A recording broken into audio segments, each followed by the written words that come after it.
As you work to improve your rowing, it's helpful to be aware of common errors in rowing technique and how to avoid them. The purpose of this video is to illustrate a number of these common errors as well as drills that will help you to practice good rowing. We'll start with the arms and the hands. This is an example of poor grip. Try not to over-grip the indoor rower handle. There's no need to squeeze the handle. When rowing correctly, as seen here, fingers should be comfortably wrapped around the grip with thumbs underneath. Wrists should stay flat throughout the stroke cycle. The common error demonstrated here is breaking the arms at the catch.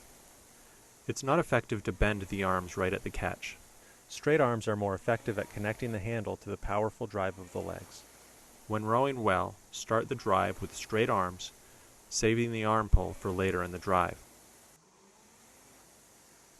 This is an example of chicken wing arms. Avoid sticking your elbows out to the side at the finish.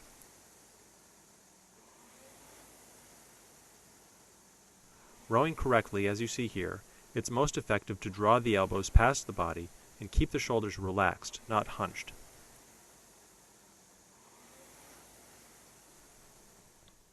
Here are a couple of drills to help you practice the correct use of the arms in the rowing motion. The first drill is body and arms rowing. Keep your legs extended and row just with your back and arms. Feel the back initiate the work before the arms bend.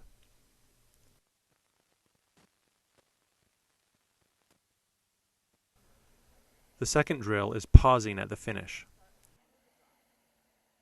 Complete the drive, then pause with the legs extended, body at the 11 o'clock position, elbows past the body, and handle touching the body.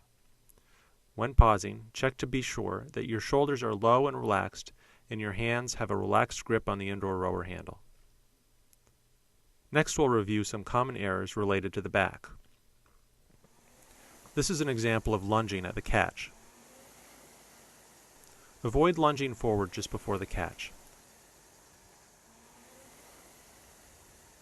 Establish the proper forward lean of the upper body early in the recovery sequence, before bending the knees. Shoulders should be in front of the hips before you move into full compression. Here we see overreaching at the catch. Do not try to reach too far toward the flywheel as it puts you in a less effective position. Aim for 1 o'clock on a clock face with shoulders in front of the hips.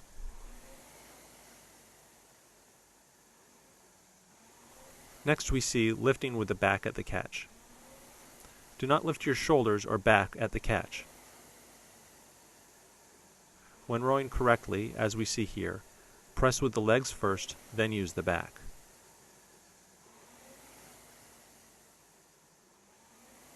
Another common error is rowing with too much layback. Don't lean back too far at the end of your drive.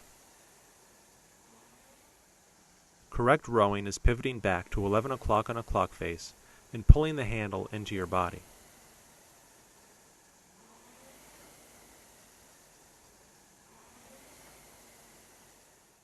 Here is a drill to help you practice the most effective use of the back in the rowing motion. The drill is called pause at 1 o'clock. Finish the drive, extend your arms and set your forward lean, then pause before sliding forward. Row each stroke with a pause. Repeat over 10 strokes.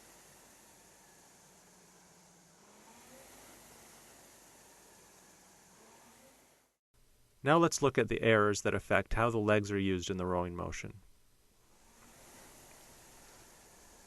The most common fault is bending the knees too early on the recovery, which forces the arms to row too high or in an arc. We see with correct rowing technique that it's most efficient to keep the chain level in a horizontal line throughout the drive.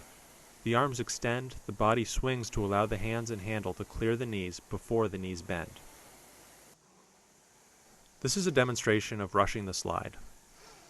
Moving too quickly toward the catch will prevent you from having an efficient rhythm and causes ineffective rowing. Give yourself time in the recovery to breathe and set up the right positions for the work of the drive.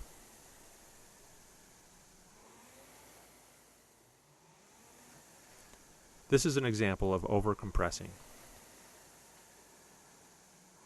Don't try to slide too far forward at the catch. Your shins should not move beyond vertical when your legs are compressed. When rowing well, notice how at the catch our rower's knees are directly above her ankles and her shins are vertical.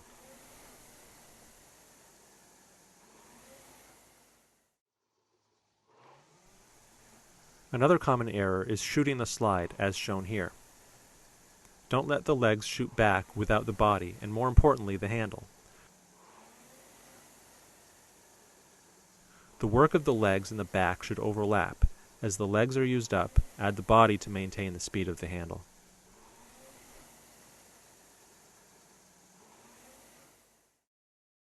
Here are 2 drills to help you practice the most effective use of the legs in the rowing motion. The first drill is a ratio drill. Count to yourself out loud to create a balance between the speed of the drive and the speed of the recovery. You should spend a little more time on the recovery than on the drive.